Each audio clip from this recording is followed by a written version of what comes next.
여러분, 우리가 신앙생활 한다라고 하는 것은 영적인 싸움을 하는 것입니다. 그냥 교회 나오고 예수 믿는다라고 생각하지 마십시오. 여러분들이 예수를 믿는 순간, 그 순간부터 우리의 대장이신 예수 그리스도와 더불어서 악한 사탄 마귀와 영적인 싸움을 하는데, 내 생명 다하는 그 순간까지 예수님께서 이 땅에 오실 때까지 전쟁은 계속되는 것입니다. 광야 같은 이 세상을 통과해서 주님 앞에 설 때까지 우리는 전쟁을 하는, 싸움을 하는 십자가의 군병이다 하는 사실을 잊지 말아야 됩니다. 그래서 사도 바울도 나는 선한 싸움을 싸우고 이렇게 말하면서 평생 신앙의 싸움을 싸웠다고 고백하고 있습니다. 우리는 싸움을 하는 사람입니다. 우리도 선한 싸움, 믿음의 싸움을 하고, 그리고 이 싸움에서 반드시 이기는 우리의 성도들이 되기를 바랍니다.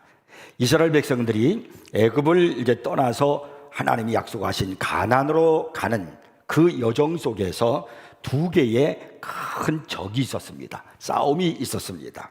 첫 번째 싸움은 이스라엘 백성들이 애굽을 떠나려고 할 때에 끈질기게 그들을 애굽 땅에 붙들게 하려고 했던 바로와의 싸움입니다. 애굽을 못 떠나게 하는 거예요. 끝까지 그들을 애굽에 붙들어서 자신의 노예로 삼으려고 했던 바로와의 싸움이 있었습니다.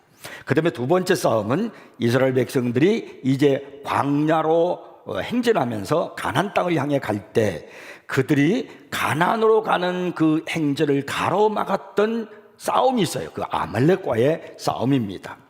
바로 이 바로와 아말렉, 이 둘은 이스라엘 백성들의 가나안 행진에 있어서 싸웠던 가장 커다란 적이었습니다.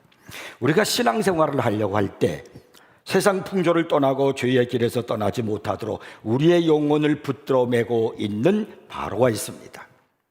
그러나 이미 우리 주 예수 그리스도께서 십자가와 부활로 승리하시고 우리를 바로로부터 구원하여 주셨습니다. 에베소서 2장 5절에서는 이것을 허물로 죽은 우리를 그리스도와 함께 살리셨다 이렇게 말씀합니다. 이제 더 이상 우리는 바로가 우리를 구원하는 데 있어서 괴롭히지 못하도록 주님께서 완전한 구원을 이루어 주셨습니다. 우리는 다 예수 믿고 우리 주 예수 그리스도의 십자가와 부활로 구원을 받은 그런 성도들입니다. 이제 그 싸움은 끝났어요. 구원의 문제의 싸움은 끝났어요. 이제 문제는 이제 이스라엘 백성들이 광야 생활하면서 그들이 가나안으로 가는 길에서 괴롭혔던 아말렉과의 싸움이 문제입니다. 오늘 우리들이 싸워야 할 적이 바로 이 아말렉이라는 겁니다. 이 아말렉과의 싸움은 반드시 이겨야 합니다. 하나님의 자녀가 신앙생활 하는데 왜 자꾸 걸려 넘어지고 장애물이 많고 시험 들고 합니까? 왜 예수 그리스도의 피로 구속함을 받은 성도들이 마음에 여러 가지 상처를 받고 또 형제들끼리 갈등을 합니까? 우리는 천국을 향해서 신앙의 전진을 해 나가야 되는데 왜 나아가지 못하고 신앙생활에 성숙이 없고 중지된 상태에 있고 아니면 왜 후퇴하게 되는 것입니까? 그 배후에는 아말렉이 있다는 사실을 반드시 기억하셔야 됩니다. 이 아말렉과의 싸움에서 승리하게 될 때 그때 비로소 우리는 신앙의 정진을 하게 되고 그리고 기쁨을 얻는 거예요. 승리의 기쁨을, 그리고 평강을 얻는 겁니다. 전쟁터에서 싸워서 이길 때 그 이김으로 인해서 오는 그 기쁨, 우리가 운동 경기를 하게 되잖아요. 운동 경기를 하면은 상대편과 싸워서 그 경기에서 이길 때 그 경기에서 이기는 그 기쁨, 그리고 난 후에 이 아말렉과의 싸움, 죄와의 싸움에서 이길 때 얻는 평강, 바로 이런 것들이 이 아말렉과의 싸움을 통해서 얻어지는 겁니다. 문제는 이 아말렉과의 싸움에서 반드시 이겨야 되는데 오늘의 성도들은 이 적을 너무나 간과하고 있다는데 문제가 있는 겁니다. 우리는 어떻게 이 아말렉과의 싸움에서 승리할 수 있을 것인가요? 이것이 오늘 우리들의 가장 중요한 신앙생활의 문제인 겁니다. 자, 그러면 어떻게 아말렉과의 싸움에서 이길 수 있을 것인가? 첫째는요, 아말렉을 알아야 합니다. 아말렉이 누군가라는 거예요. 본문을 보면은 8절에 그때 이 아말렉이 와서 이스라엘과 르비딤에서 싸우니라 이렇게 말씀으로 시작합니다. 아말렉은 이스라엘 백성들이 가나안을 향하여 행군하는 그 길에서 그들을 가로막는 자들이었습니다. 마찬가지로 우리가 신앙생활할 때 믿음의 행진의 길을 가려고 할 때 그것을 가로막는 그 영적인 것들은 그 어떤 것이든 간에 그것은 아말렉입니다. 지금 이스라엘 백성들이 이 아말렉과 싸우고 있는 것입니다. 그렇다면 이 아말렉은 누구인 겁니까? 이스라엘 백성들이 신앙생활 전진하지 못하도록, 하나님께 더 가까이 나가지 못하도록 그들을 붙들고 그들을 무너뜨리려고 했던 이 아말렉, 이들의 정책은 무엇이냐는 거예요. 창세기 36장 12절에 보면은 이 아말렉의 정체를 잘 말씀하고 있습니다. 에서의 아들 엘리바스의 첩 딥나는 아말렉을 엘리바스에게 낳았으니 이들은 에서의 아내 아다의 자손이며. 우리가 이 말씀을 보면은 이 아말렉은 에서의 후예임을 알 수 있습니다. 엘리바스는 에서의 아들입니다. 근데 이 에서의 아들 엘리바스가 아들을 낳았는데 그 아들이 누구냐면 아말렉입니다. 그러니까 이 아말렉은 에서의 손자란 말입니다. 이 아말렉 족속은 에서의 핏줄이다 라는 것을 우리가 알아야 됩니다. 이것은 대단히 중요한 의미를 담고 있는 겁니다. 에서의 핏줄이라는 것은 단순히 혈통을 이어받았다 뭐 그런 것을 의미하는 것만이 아닙니다. 에서의 삶의 태도, 에서의 영성, 이것을 계승했다라고 하는 것을 의미하는 겁니다. 이 에서가 누구입니까? 우리가 잘 아는 대로 그는 장자의 명분을 경홀히 여겨서 팥죽 한 그릇에 장자의 명분을 야곱에게 팔았던 사람이 아닙니까? 에서가 하나님에 대한 경외심을 가지고 있다면, 에서가 하나님을 향한 진정한 믿음을 가지고 있다면 결코 야곱에게 장자권을 팔 수가 없습니다. 이 장자권을 팔았다라고 하는 것은 단순히 뭐 장자로서 누릴 수 있는 특권을 포기했다라는 정도로만 생각해서는 안 됩니다. 중요한 것은 이 장자권에 담겨져 있는 하나님의 약속과 축복입니다. 이 장자권의 혈통을 통해서 누가 오십니까? 메시아이신 예수 그리스도가 오시는 겁니다. 그러니까 이 에서가 팥죽 한 그릇에 장자권을 팔았다라고 하는 것은 메시아가 오신다는 하나님의 약속을 등한히 여겼다는 거예요. 예수 그리스도 그분을 등한히 여겼다, 그런 이야기입니다. 그리고 하나님에 대한 경외심을 잃어버렸다, 바로 그런 뜻을 지니고 있는 겁니다. 에서에게는요, 메시아에 대한 약속보다는 당장 자기의 굶주린 배를 채우는 것이 훨씬 더 중요했던 겁니다. 에서는 영적인 일에는 관심 없어요. 믿음이나 신앙 별로 관심 없어요. 순전히 자기중심적으로 살아가는 거예요. 예배보다는 돈 버는 것이 더 중요하고, 내가 하나님 앞에 기도하는 것보다는 세상에 나가서 출세하는 것이 더 중요하고, 하나님 앞에 내게 맡겨진 사명을 따라서 열심히 봉사하고 충성스러운 일을 하는 것보다는 내가 세상에 나가서 쾌락을 즐기고 세속적인 삶을 사는 그것을 더 좋아하는 거예요. 이것이 바로 전부 다 아말렉이에요. 에서의 영성이라 이런 말입니다. 그러니까 육신을 사랑하고 육신을 쫓아가는 사람이 전부 다 아말렉입니다. 근데 여러분, 로마서 8장 5절 7절에 보면은 성경은 이렇게 말씀하고 있습니다. 육신을 따르는 자는 육신의 일을, 영을 따르는 자는 영의 일을 생각하니 육신의 생각은 사망이요 영의 생각은 생명과 평안이니라. 육신의 생각은 하나님과 원수가 되나니 이는 하나님의 법에 굴복하지 아니할 뿐 아니라 할 수도 없음이라. 이렇게 말씀하면서 13절에 가서는 이렇게 말씀합니다. 너희가 육신대로 살면 반드시 죽을 것이로되 영으로서 몸의 행실을 죽이면 살리니 이랬어요. 가나안을 향하여 가는 이스라엘에게 아말렉이 쳐들어온 것은 영원한 기업을 바라보면서 신앙생활하는 우리 그리스도인들에게 육신대로 살고 육신을 쫓는 그런 삶을 살도록 유혹하는 사탄의 역사를 말하는 겁니다. 히브리서 12장 16절을 보면은 음행하는 자와 혹 한 그릇 음식을 위하여 장자의 명분을 판 에서와 같이 망령된 자가 없도록 살피라, 그렇게 말씀합니다. 이 구절을 가지고 주석학자 휴즈는요 이렇게 이야기를 했습니다. 당시 히브리 출신의 그리스도인들이 고통스러운 신앙의 경주의 난관에 봉착하여 실망한 나머지 잠시 동안의 세상적 안위와 번영을 얻기 위해 하늘의 장자권을 팔았다면 그것은 에서보다 훨씬 더 큰 망령된 행위가 되는 것이다. 오늘 우리 중에는 이런 사람은 없습니까? 세상의 번영과 쾌락을 위해서 믿음을 파는 사람은 없습니까? 신앙생활하기 힘들다고 벅차다고 해서 예배를 등한시하는 성도는 없습니까? 육신을 쫓으면 안 돼요. 세상을 쫓아가면 안 됩니다. 이 하나님은 이 아말렉을 굉장히 싫어하십니다. 그래서 오늘 본문 끝절에 보면 뭐라고 그러냐면 하나님 여호와께서 대대로 아말렉과 싸우신다고 말씀하고 있어요. 하나님이 대대로 싸우는 게 뭐냐면 아말렉이에요. 이스라엘의 초대 왕 사울이 하나님께로부터 버림을 받았어요. 그 이유가 뭔 줄 아십니까? 하나님께서 이스라엘을 한 나라로 이렇게 만드시고 그리고 최초로 세운 왕이 사울왕이에요. 근데 하나님은 그 사울왕을 세우시고 첫 번째로 그 하신 말씀이 뭐냐는 거예요. 하신 말씀이 뭔 줄 아십니까? 그것이 오늘 본문에 나와요. 사무엘상에 나와요. 사무엘상 15장 23절에 보면은 이렇게 말씀합니다. 왕이 여호와의 말씀을 버렸으므로 여호와께서도 왕을 버려 왕이 되지 못하게 하셨나이다. 이 말이 무슨 말이냐면 사무엘 선지자가 지금 사울왕에게 한 말인데 왕이 여호와께서 주신 말씀이 있는데 그 말씀을 지키지 아니하였으므로 여호와께서도 왕을 버렸다는 거예요. 그러면 하나님께서 이 사울왕에게 주신 말씀이 뭡니까? 그것이 바로 이 사무엘상 15장 2절 3절에 나와 있습니다.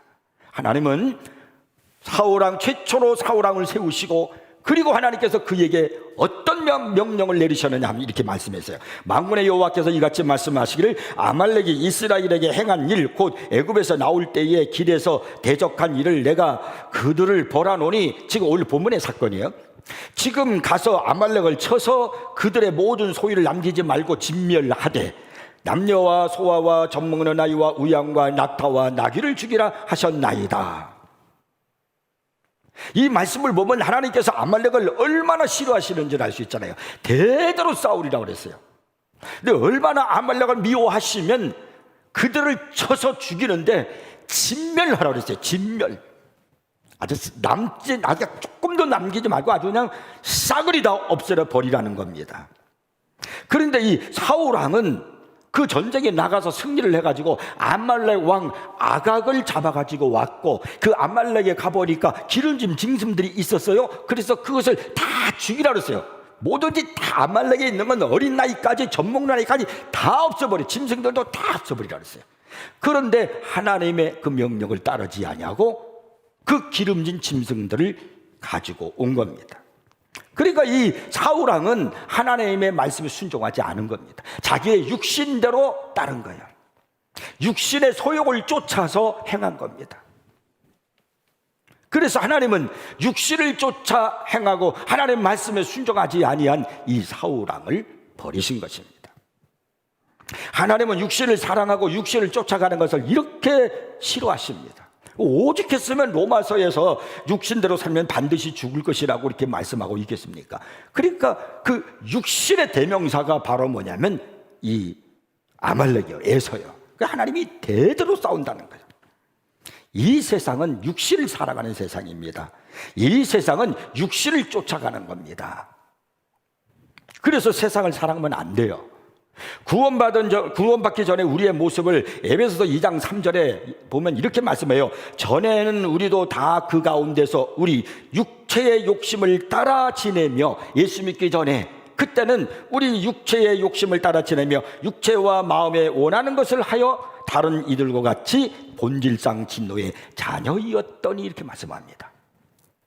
그러니까 우리가 어떤 사람이었느냐, 원래 우리가 예수 믿기 전에는 육신대로 살았다는 거예요. 육신을 쫓아 살았다는 거예요. 근데 그런 사람을 성경이 뭐라고 말하냐면은 본질상 진노의 자녀였다는 거예요.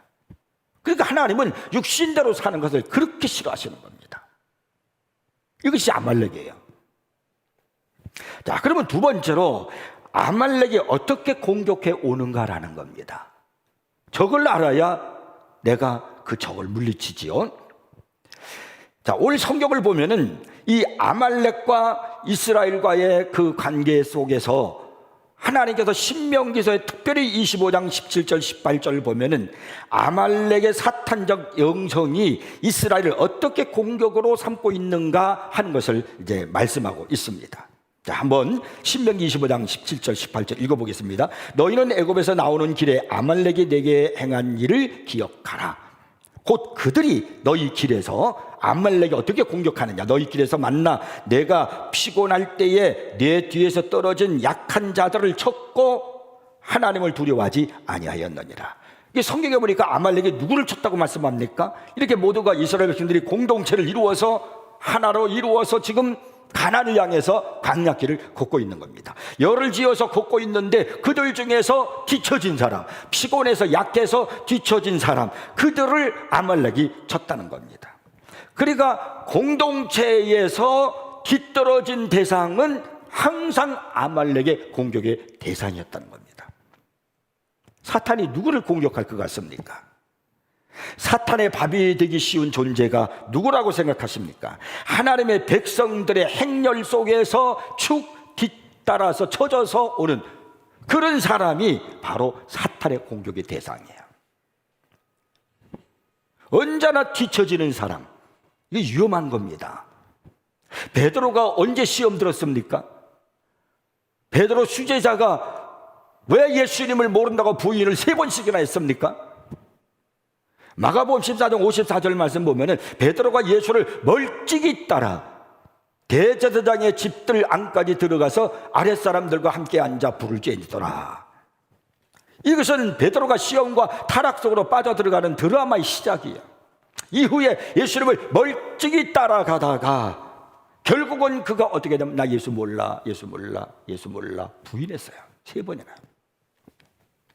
예수님은요, 요한복음 15장에서요 내 안에 거하라 나도 너희 안에 거하리라. 가지가 포도나무에 붙어있지 아니하면 스스로 열매를 맺을 수 없음 같이 너희도 내 안에 있지 아니하면 그러하리라, 이렇게 말씀하셨는데 이 베드로는 예수님께 붙어있지 아니하고 예수 안에 있지 아니하고 멀찍이 예수님과 떨어져 있었기 때문에 사탄의 공격을 받은 겁니다. 오늘도 마찬가지예요. 저는요 이 아말렉은 영적 하이에나다 이렇게 말하고 싶어요. 아프리카 초원에 가면 많은 동물들이 있습니다. 뭐 사자도 있고 기린도 있고 원숭이도 있고 많은 동물들이 있는데 그 중에서 가장 못된 짐승, 아주 그냥 비열한 짐승, 그게 바로 뭐냐면 하이에나예요. 여러분들 아시죠? 하이에나. 이 하이에나는 크기가 한 1.5에서 2m 정도 되고요, 길이가 몸무게가 한 80kg 정도 나갑니다. 이 하이에나의 특징이 뭐냐면 큰 뼈를 부술 수 있는 튼튼한 이빨과 턱을 가지고 있고요. 그래서 밤낮 없이 활동을 하고 큰 육식동물들이 먹고 남은 그 먹이를 먹고 삽니다. 그 사자 같은 것들이 이제 다른 짐승을 잡아먹고 남은 거 있잖아요, 그걸 먹어요. 그러나 많은 경우에 이 하이에나는 떼를 지어 다니면서 하이에나가 혼자 다니는 법이 없어요. 떼를 지어 다니면서 다른 동물들을 공격해서 먹기도 합니다. 제가 어느 날 아프리카 TV에서 그 아프리카 평원에서 하이에나가 들소를 사냥하는 걸 봤습니다. 이 아프리카에 있는 들소는 굉장히 덩치가 큽니다. 길이가 한 3m 정도 되고요, 몸무게는 900kg 정도 나갑니다. 1톤 정도 나가는, 그러니까 어마어마하게 크죠. 이 들소의 특징이 뭐냐면 이 들소들은 엄청난 떼를 지어 다녀요. 수천 마리가 함께 움직입니다. 이렇게. 그런데 이 하이에나가 이 들소를 잡아먹는 거예요. 물리적으로는 절대로 불가능해요. 근데 어떻게 사냥을 하신 줄 아십니까? 많은 무리의 하이에나가, 이 하이에나가 이제 막 떼를 잇는 하이에나가 있어요. 그 하이에나가 맨 뒤에 같이 따라가는 소 한 마리를 겨냥해서 공격을 하는 거예요. 건드리는 겁니다. 앞에 있는 소나 중간에 있는 소는 건드리지 않습니다. 뒤에 있는 소를 건드리는데 하이에나가 소 뒤에를 살짝 가가지고 소 뒷다리를 칵 물어요. 그러면 소가 깜짝 놀라가지고 막 이렇게 움직여서 몸집이 크니까 이 하이에나를 막 위협하면서 쫓아내면서 막 갑니다. 막 쫓아내는 거예요. 그러면 하이에나가 막 도망갈 거 아니에요. 그러면 쫓아내면서 자기를 물었던 하이에나가 도망가면은 또 다른 하이에나가 뒤돌아섰을 때 이 들짐승의 뒷다리를 또 무는 거예요. 그러면 이 하이에나가 꽉 무니까 또 뒤돌아서서 그 하이에나를 막 쫓아가면서 위협하면서 하지 말라고 이제 그런 거죠. 막 하는 거예요. 이러기를 여러 차례 하는 겁니다. 이 하이에나가 하고 저 하이에나가 그런 거예요. 그러다가 결국은 어떻게 되느냐 하면은요, 이 소떼 이 들소가 자기의 소떼와 멀어지게 되는 거예요. 그러다가 보니까 이렇게 하면서 이 소는 혼자 있게 되고요. 하이에나들이 막 달려들어요. 이것저것을 막 공격해요. 그러니까 결국 지치게 되고 여기저기에 막 상처가 나고, 그러니까 그 육중한 몸을 가졌던 그 들소가 팡 하고 쓰러져요. 그러면 막 달려들어서 막 뜯어요. 막 뜯어. 결국은 그 커다란 들소가 하이에나의 밥이 되고 마는 거예요. 이 사탄의 영성을 가진 아말렉은 우리들을 그렇게 공격하는 겁니다. 이스라엘 백성들이 광야길에서 떨어지고 약한 사람들을 공격했듯이 오늘도 사탄은요, 예배에서 기도에서 함께 신앙생활하는 이 공동체에서 뒤떨어지는 사람을 공격하는 거예요. 여러분, 사탄에게 틈을 주지 마십시오. 사탄은 여러분의 뒷다리를 물어요. 넘어지게 만들고, 그래서 자꾸 시험거리 주게 만들고, 이런 어려움 주게 만들고, 그러니까 거기에 신경 쓰게 되고 그걸 쫓아가게 되고, 이러다 보면 예배가 멀어지고 기도가 멀어지고 신앙생활이 자꾸 떨어지는 겁니다. 우리의 공동체도 자꾸 멀어지게 하는 거예요. 사탄에게 틈을 주지 마십시오. 사탄의 타겟이 되지 않기를 바랍니다. 우리가 정말 강력하게 예수 그리스도를 붙들고 따라가면 사탄은 감히 넘보지 못합니다. 열심히 기도하고 열심히 예배를 드리고 열심히 봉사하면 사탄이 기웃거리지 못합니다. 요즘 코로나로 인해서 비대면 예배를 드림으로 참으로 염려가 많이 됩니다.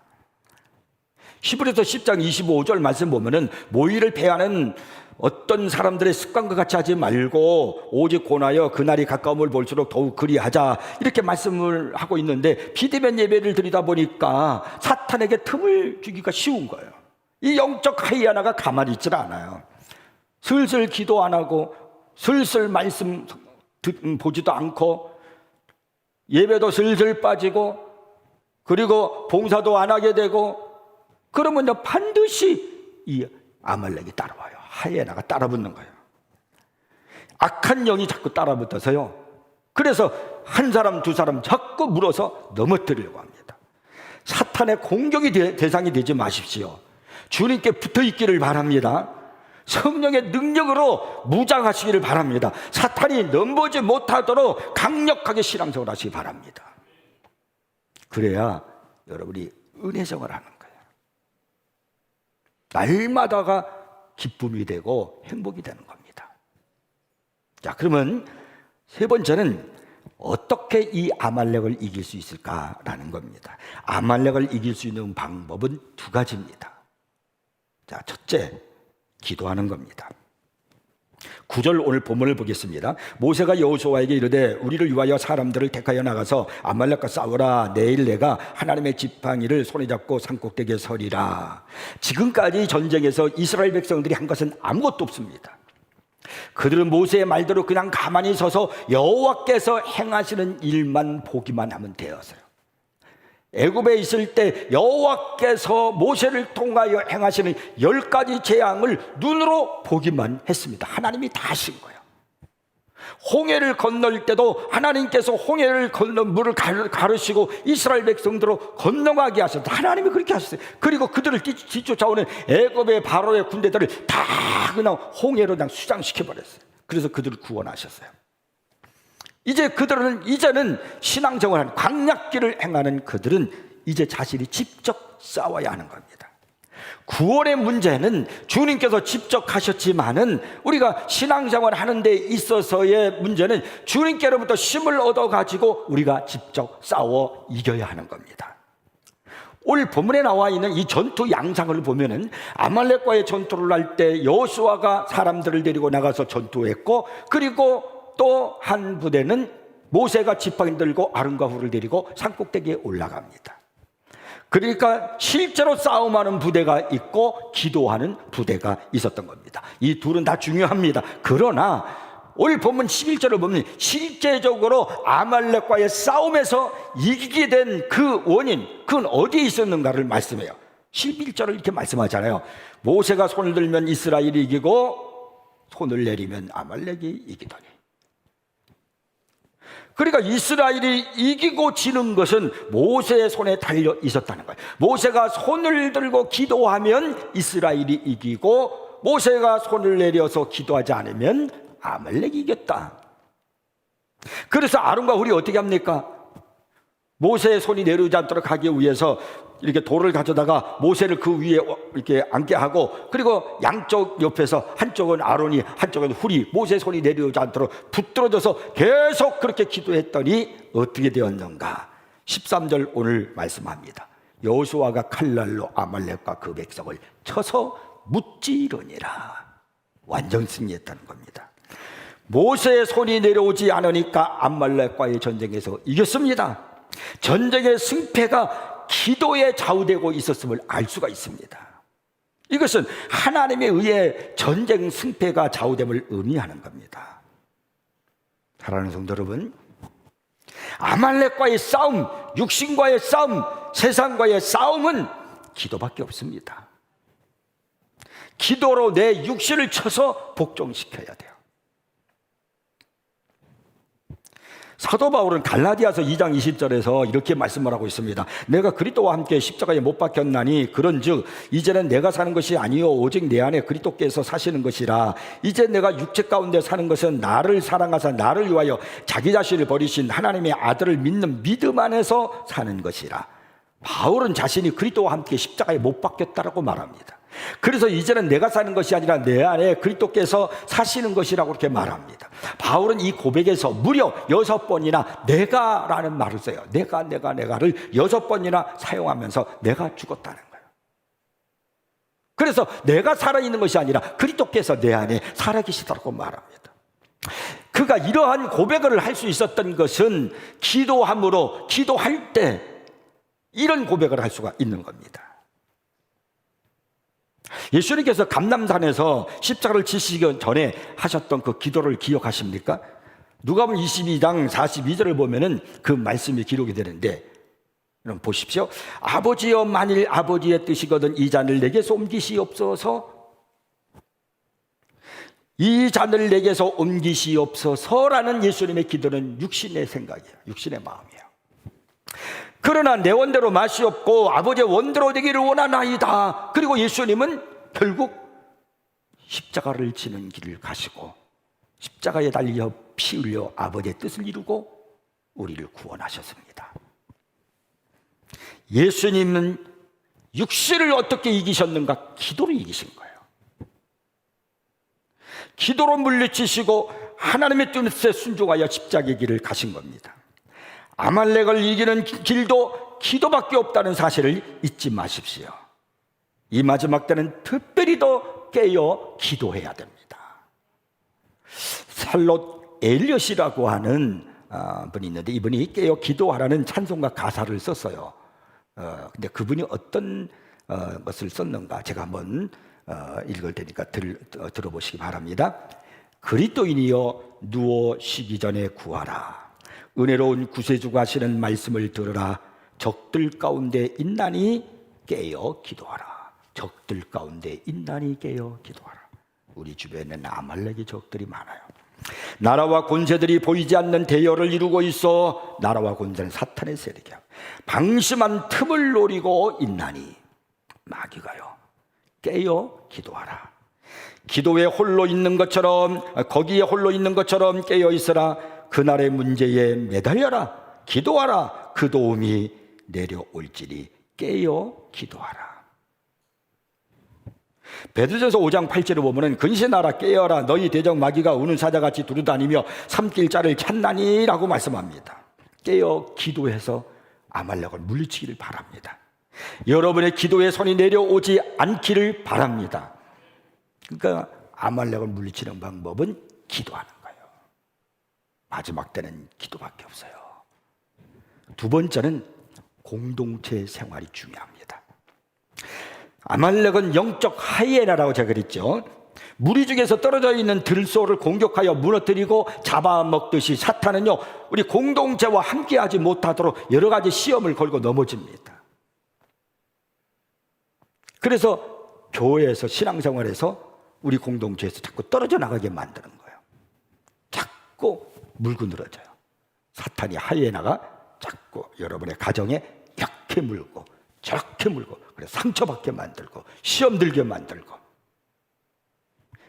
그러면 그러다 보니까 예배 참석을 안 하게 되고 사람들과의 교제가 멀어지고 내가 맡겨진 사명도 하기 싫어지고 이렇게 되는 거예요.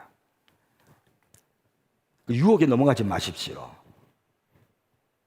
시험에 절대로 여러분 넘어지지 마십시오. 우리 모두 모이기를 힘쓰고 함께하며 신앙생활 할 때 사탄은 넘보지 못합니다. 건드리지 못합니다. 함께하는 것이 중요해요. 이 공동체 생활이 중요합니다. 브루스 비켈이라고 하는 사람이 이런 말을 했어요. 오늘날과 같은 포스트 모던 사회에서는 교회의 결속을 촉구하는 전쟁의 함성이 더욱 절실히 필요하다. 교회의 결속을 필요한 공동체의 결속이죠. 이건 촉구하는 전쟁의 함성이 더욱 절실히 필요하다. 이분은 기도를 전쟁의 함성이라는 말로 표현한 겁니다. 이 세상의 체계와 그 부패한 유혹에서 더욱더 멀리 벗어날 수 있게 해달라고 기도해야 한다. 이렇게 말했어요. 교회의 결속을 촉구하기 위해서 전쟁의 함성, 기도가 전쟁의 함성이라는 거예요. 전쟁에 나갈 때 적군을 향해서 함성을 지르잖아요. 와, 그 함성이 적군의 길을 꺾는 거거든요. 교회의 결속을 위해서 우리는 전쟁의 함성이 필요하다. 기도가 필요하다는 거예요. 공동체의 모임을 위해서. 종교개혁 이전에 독일에서 위대한 설교가로 활동하고 있던 요하네스 툴러라고 하는 목사가 있었습니다. 어느 날 니콜라스라고 하고 불리는 경건한 평신도 농부가 시골에서 이 툴러 박사를 찾아왔습니다. 그는 툴러 박사에게 자기가 다니는 교회에 와가지고 그리스도와의 영적 연합에 기초한 그리스도인의 성숙한 삶이라는 주제로 설교를 해달라고 이렇게 부탁을 했습니다. 그 다음 주에 툴러 박사는 이 주제로 설교를 했습니다. 그는 사람들에게 그들의 삶에서 그리스도를 영화롭게 하기 위해서 그들의 죄와 이기심을 버리는 26가지 방법을 설명을 했습니다. 그의 설교는 아주 훌륭했습니다. 예배가 끝나고 회정이 이제 흩어졌을 때 니콜라스가 본당 중앙 복도를 따라서 천천히 걸어갔습니다. 그리고 그 경건한 농부가 이렇게 말했습니다. 툴러 박사님, 참으로 훌륭한 설교이십니다. 박사님이 전한 진리에 대해서 감사하고 싶습니다. 하지만 제게는 고민이 있습니다. 박사님이 허락하신다면 박사님의 설교에 대한 제 의견을 말씀드리고 싶습니다. 툴러는 대답했습니다. 좋습니다. 그렇게 하십시오. 얼마든지 의견을 말씀하십시오. 그러자 이 니콜라스 농부가, 경건한 농부가 말합니다. 박사님은 오늘 사람들에게 아주 중요한 영적 진리를 전하셨습니다. 그렇지만 제가 볼 때 박사님은 깊은 영적 원리를 생활 속에서 체험하지 못한 채 사람들에게 전했습니다. 박사님은 그리스도의 죽음과 부활과 온전한 그 연합된 삶을 살고 있지 않습니다. 박사님이 설교하시는 모습을 보고 나는 그것을 깨달았습니다. 배운 것이 많고 학구적인 툴러 박사였지만 그는 아무 말도 못했습니다. 그는 즉시 무릎을 꿇고 회개하며 겸손히 주님 앞에 구했습니다. 성령께 자신을 십자가에 못 박아달라고, 예수 그리스도와 합한 자가 되려고, 함께한 자가 되게 해달라고 기도했다고 합니다. 그 후 몇 주 동안 이 툴러 박사는 설교단에 서지 않았다는 겁니다. 자신이, 이 육신이 십자가에 못 박아서 주님과 함께하는 그런 모습, 삶이 나타날 때까지 그가 기도하지 않았다는 거예요. 설교하지 않았다는 거예요. 여러분, 지금도 전쟁은 계속되고 있습니다. 오늘날 이 아말렉의 영성을 계승한 사탄의 영적 공격, 악령들의 공격은 지금도 계속되고 있습니다. 모세가 손을 들었을 때 이스라엘 백성들이 이겼다는 이 사실을 놓치지 마십시오. 여러분이 손을 들고 있으면 여러분은 승리합니다. 마귀와의 싸움에서, 육신과의 싸움에서, 세상과의 싸움에서 이길 수 있습니다. 서로 모이기를 힘써야 합니다. 이 아말렉을 이길 수 있는 그 힘이 어디서 오는가? 공동체의 모임에서 오는 거예요. 성도로서의 영적 공동체 생활이 얼마나 중요한지 모릅니다. 여기에 능력이 있는 겁니다. 예수님은 마태복음 18장 20절에서 이런 말씀을 하셨습니다. 두세 사람이 내 이름으로 모인 곳에는 나도 그들 중에 있느니라. 예수님이 이런 말씀하신 이유가 뭐예요? 두세 사람이라도 내 이름으로 모이는 곳에는 나도 그들 중에 있다. 모이는 그곳에 내가 함께한다. 그래서 모이는 것이 중요하다는 거예요. 공동체가 중요하다는 거예요. 우리 모두가 이 모이기를 힘쓸 때 하이에나 같은 마귀는 우리를 넘나보지 못합니다. 예수님이 함께 하시기 때문에요. 아말렉과의 싸움은 반드시 승리하셔야 됩니다. 그래서 신앙생활에 기쁨이 있고 은혜가 되고 날마다 찬양이 있고 천국을 소망하면서 승리자의 그 기쁨, 여호와 니시의 그 깃발을 흔드는 그 멋진 감격, 그것이 신앙생활 아니겠습니까? 여러분, 그 은혜를 누리면서 그 기쁨을 맛보면서 살아가는 우리 성도들이 되기를 주의 이름으로 축복합니다. 기도하겠습니다.